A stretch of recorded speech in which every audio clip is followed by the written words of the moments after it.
La Empresa, revista radiofónica del mundo de los empresarios. Un vehículo de comunicación para comentar las noticias relacionadas con la empresa. Escúchenos todos los martes a las 12:35 en la COPE. Patrocina Ficols Asesores, calle Pozo Dulce 16 de Ciudad Real. Bueno, pues a las 12:40, como cada martes, aquí tenemos la cita en directo con el programa La Empresa.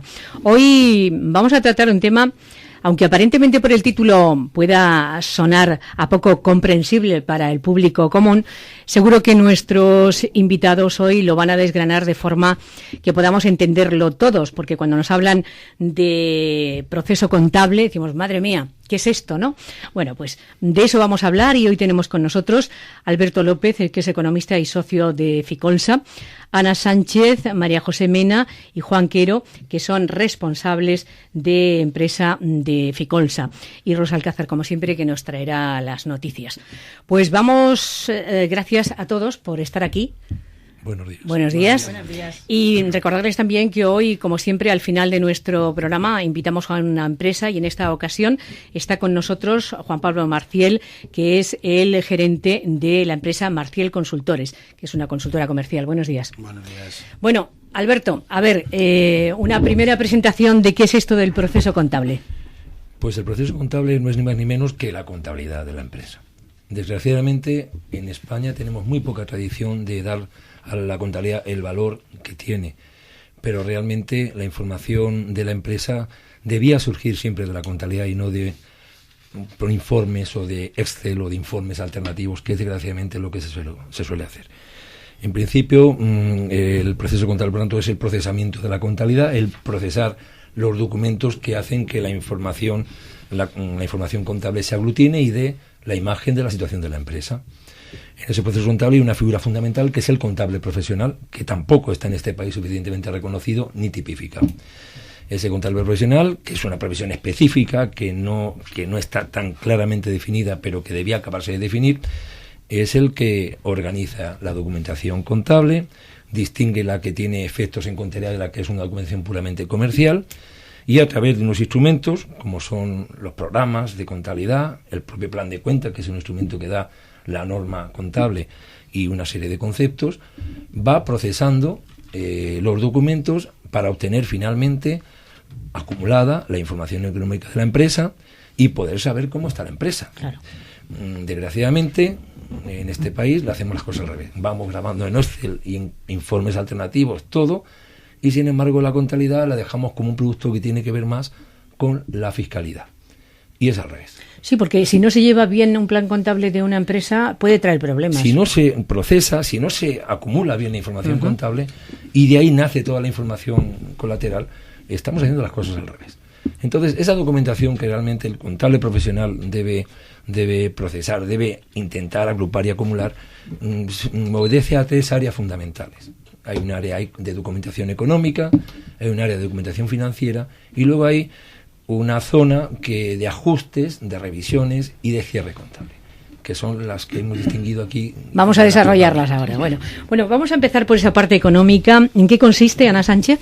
Pues la parte económica comprende las facturas de gastos e ingresos, que no se corresponden con pagos y cobros, sino lo que se considera el devengo. A la hora de contabilizar las facturas de ingresos, existen 2 formas de procesarlas, o bien de forma manual, o bien con los ficheros que ya se pueden generar en los programas de facturación que suelen tener las empresas. En cuanto a las facturas de gasto, ocurre al contrario. Lo habitual es procesarlas de forma manual, salvo que las empresas tengan un soporte informático que permita hacer este proceso. Es muy importante que tanto las facturas de gasto como de ingreso no se contabilicen directamente hacia el banco o la caja, sino que cada una vaya a su cuenta correspondiente, acreedora o deudora. Es decir, para que el empresario sepa lo que debemos y lo que nos deben. En el asiento contable tiene que aparecer también el número de factura, los conceptos fijos que reflejan la naturaleza del documento. Cuando se pone la cuenta genérica del gasto de ingreso, se debe de especificar quién es el deudor o el acreedor. Y hay que resaltar de forma importante la contabilización del IVA. porque si se hace de una forma correcta, esto no va a permitir que las liquidaciones trimestrales salgan bien.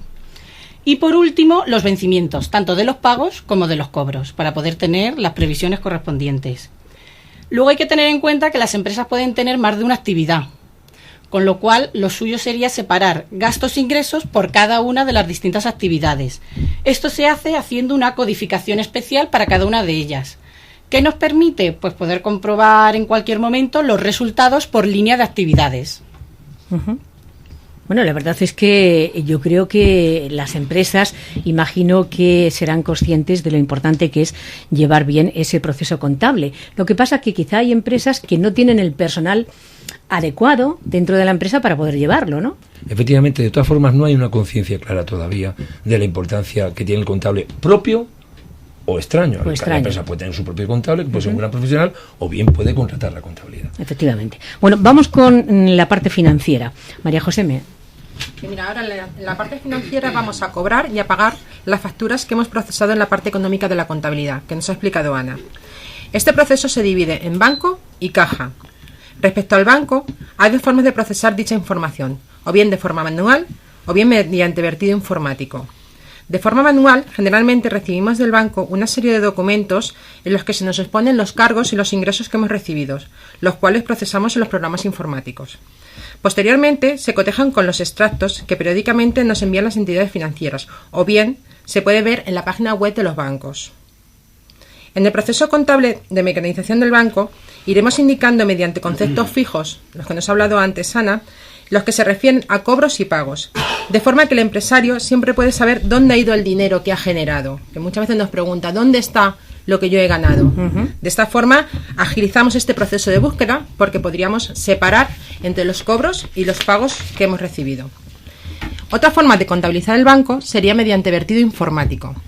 Ahora casi todas las páginas web de los bancos nos ofrecen la posibilidad de realizar descargas prácticamente automáticas del contenido de los extractos del banco, proceso que el profesional contable también tiene que cotejar, pero de esta forma es más rápida, pudiendo dedicar más tiempo a otras labores contables, de comprobación, de cotejar otra serie de documentos que aparecen en contabilidad, que nosotros ya estamos utilizando habitualmente.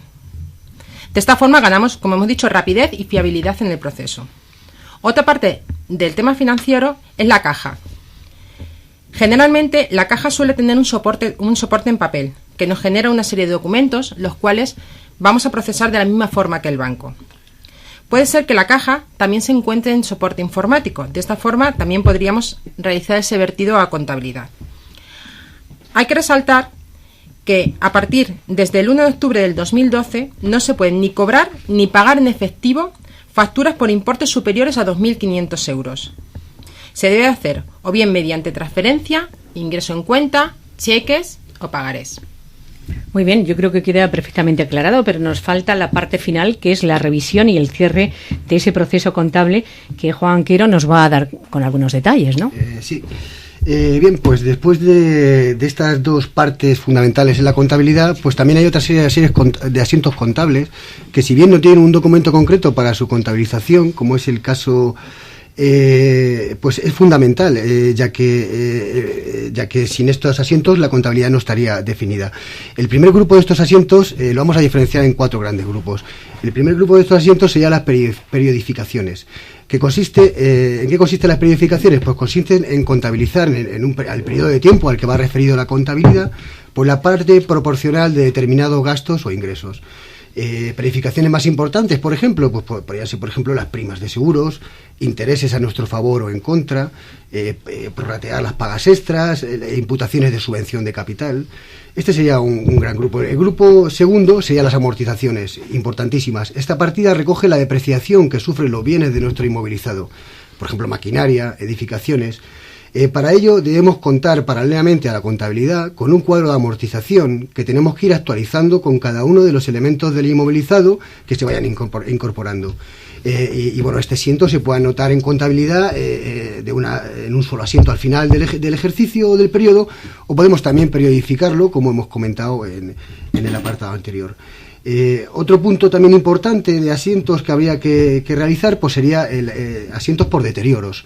Deterioros, por ejemplo, deterioros de clientes, que se trata de registrar por los posibles impagos de clientes morosos en base al principio de prudencia que tiene la contabilidad.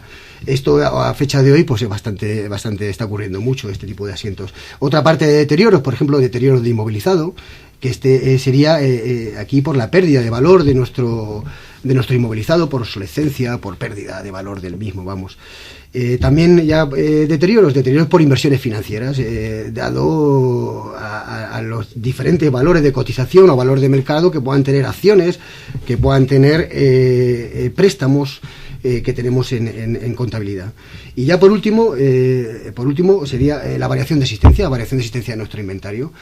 Con ello se consigue dar de baja el saldo de existencias iniciales al periodo y de alta al saldo a la fecha de cierre, y la variación experimentada pues es lo que va contra resultados. Pues bien, después de registrar todos estos hechos contables que hemos mencionado, tanto mis compañeras como yo, pues ya tenemos el resultado contable. Y para ultimar la contabilidad, lo único que nos faltaría pues serían los asientos de regularización y cierre, que la mayoría de los programas informáticos de hoy día los hacen de manera automática. Sí que es cierto que me gustaría hacer hincapié en el profesional contable. Que uno de sus aspectos más importantes es la revisión de la contabilidad, el que la contabilidad pues tenga la coherencia, que los saldos que nos deben y que debemos sean correctos, que haya coherencia en todo ello, incluso con las declaraciones también de la agencia tributaria, hacer un todo de esa contabilidad y darle el sentido que tiene. Posteriormente ya aquí un poco ya termina la figura del contable, ¿no? Pero sí que a partir de aquí es cuando ya empieza la fiscalidad, y es cuando un buen asesor fiscal debe de coger las riendas, y el buen profesional contable debe de apoyarse en un buen asesor fiscal, dado que la normativa y la legislación pues es muy cambiante y hay que estar al día. Hay que estar. Bueno, la verdad es que es importantísimo saber que Ficonsa tiene todos los medios necesarios para agilizar el proceso contable, y además más que otras asesorías que no lo tienen, ¿no? Eso es importante, Rosa. La agilización del proceso contable, la mecanización, la automatización del proceso contable nos agiliza mucho este trabajo, y nosotros lo permitimos con nuestros medios como un producto innovador en el despacho. Bueno, pues Alberto, ¿algún detalle? No, en principio insistir en que el profesional contable es fundamental, y el asesoramiento del profesional contable también. También lo es. También es importante que entremos en ese breve capítulo de últimas noticias de actualidad. La empresa. Resumen de últimas noticias. Pues sin duda es importante y es una buena noticia que la deuda de familias y de las empresas haya caído.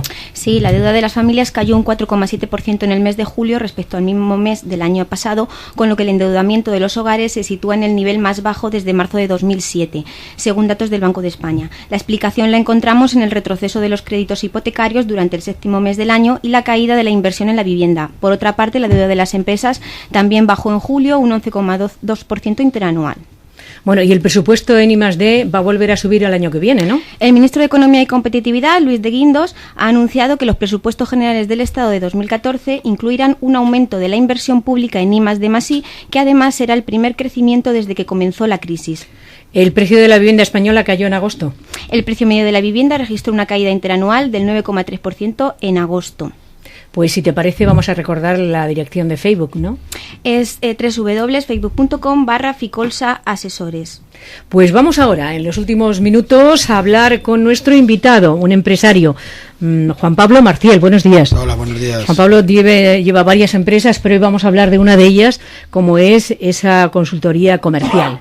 ¿Qué trayectoria tiene? ¿Cómo trabajáis? ¿Qué servicio ofrecéis?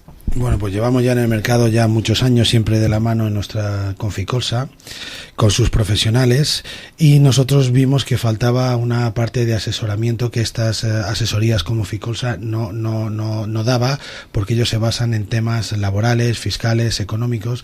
Faltaba una asesoría comercial, algo que nosotros en un principio llamábamos como una segunda opinión, ¿no? Cuando vas al médico y no sabes si estás seguro o no, o si lo que estás haciendo está haciendo bien, decidimos crear esta empresa para dar esa asesoría comercial. Nos centramos en el apartado puramente comercial. Somos como una especie de dirección comercial externa. Nosotros valoramos en la empresa si la política comercial es la adecuada con sus medios y con sus fines y con sus objetivos, si el equipo comercial es válido para llegar a esos objetivos con esas herramientas. Valoramos las herramientas comerciales que tiene la empresa, si son las adecuadas para ese objetivo, y valoramos también si ese objetivo es viable o no es viable, ¿no? Porque muchas veces queremos llegar a la luna con una escalera, ¿no? Y eso a veces es muy difícil. Puedes acercarte, ¿no? Pero nunca llegar. Ese es el principal trabajo que nosotros hacemos. Hacemos otro tipo de trabajo como son los protocolos familiares. ¿En qué consiste? Pues en preparar la empresa para que la acojan los hijos. Hacer los protocolos cuando que tenga continuidad familiar, ¿no? Que tenga una continuidad, pero sobre todo profesional. O sea, no que la herede porque tiene los mismos apellidos. Sí, porque eso tiende al fracaso, ¿no? Si es por herencia. Tiende al fracaso. Puede ser por herencia, pero hay que preparar que los hijos o quien sea haga unos pasos en la preparación para poder dirigir esa empresa siguiendo el camino marcado, o que lo quiere cambiar, pero que lo cambie con unos criterios profesionales y de mercado. Bueno, lo has dicho así muy resumido, pero esto tiene mucha importancia, este apartado, ¿no? de asesorar comercialmente, porque hay que tocar muchos palillos para ver que el final sea positivo. Exactamente, y sobre todo en esta época de crisis, ¿no? Que hay muchos empresarios que no saben si lo que están haciendo va por buen camino o es adecuado o no es adecuado. Ahí es donde entramos nosotros para valorar y decir pues sí o pues no, porque no nos, ¿y ese proceso no nos es complicado? Prendas. Es muy complicado porque hay muchos empresarios, y Ficolsa lo sabe bien, que como decía antes Alberto, no llevan todos los números bien en sus hojas y en sus cuadernos y lo llevan en Excel. Entonces es más difícil tomar una decisión, como decía antes Ficolsa, si no tienes los números correctos, si no tienes la certeza de que los números que tienes reflejados en contabilidad son los buenos. Entonces eso, hay empresarios que no te los dicen todos, hay empresarios que se quieren guardar alguna cosa. Pero ¿y para qué es bueno eso? Claro, porque si no das todos los datos... No es bueno para nada, es que nos contratan como aquel que se toma una aspirina porque tiene un dolor fuerte de no sé qué, sabe que no le va a hacer nada, pero su conciencia se la calma, ¿no? O sea, si contratas a alguien y no lo vas a utilizar, nosotros muchas veces hemos dejado clientes sin terminar, mira, no me quieres, o sea, no me necesitas, si o sea, me necesitas, pero no me utilizas, no me dejas trabajar. Mejor que te dedicas a lo tuyo y no te gastes dinero en esto, gástatelo en otra cosa que pueda ser más interesante para tu empresa. Hay muchos empresarios que lo único que quieren es que les des la razón. Claro, pero eso es equivocarse, ¿no? Entonces nosotros no damos la razón por darla, por mucho que nos paguen, no nos quieran pagar o cobremos, que no. Pero ¿para quién es fundamentalmente importante tener esa asesoría comercial? Pues para empresas medianas y grandes que tienen que la política comercial y los comerciales que tienen en la calle es fundamental para que puedan llegar a los objetivos o a las ventas, para cubrir sus objetivos o sus estimaciones de ventas, claro, o crecer. O aquellas empresas que lanzan algún producto nuevo, que lanzan alguna gama de negocio, como decían antes, nueva, que esa gama de productos nueva, como decía Ficolsa, la lleven contabilizada aparte para que no penalice a la que ya tienen, la que es el sustento habitual de la empresa. Entonces lanzan gamas nuevas de productos, lanzan secciones nuevas de la empresa. Entonces para encaminarlas, esas son las empresas que son las que más nos llaman y las que más nos utilizan y para las que podemos ser más interesantes. Bueno, y los jóvenes empresarios ya sí tienen otra visión de cómo hay que llevar la empresa. Sí, los jóvenes empresarios tienen otra visión, no solo de cómo llevar la empresa, sino de que la ayuda es necesaria para poderla llevar mejor. Bueno, pues este es el caso hoy de nuestro invitado, Juan Pablo Marciel, presentándonos a consultores, que es sin duda, yo creo, un apartado importante para muchas empresas a tenerlo en cuenta. Y a tener en cuenta para todas las empresas la importancia que tiene llevar bien ese proceso contable, y que si no tienen las herramientas o el personal adecuado, pues ya saben que en Ciudad Real está Ficolsa, con todo un equipo profesional y humano que seguro que le va a dar muy buen resultado. Pues gracias a nuestros invitados hoy. Y hasta el próximo martes a nuestros oyentes, que volveremos con otro tema de actualidad.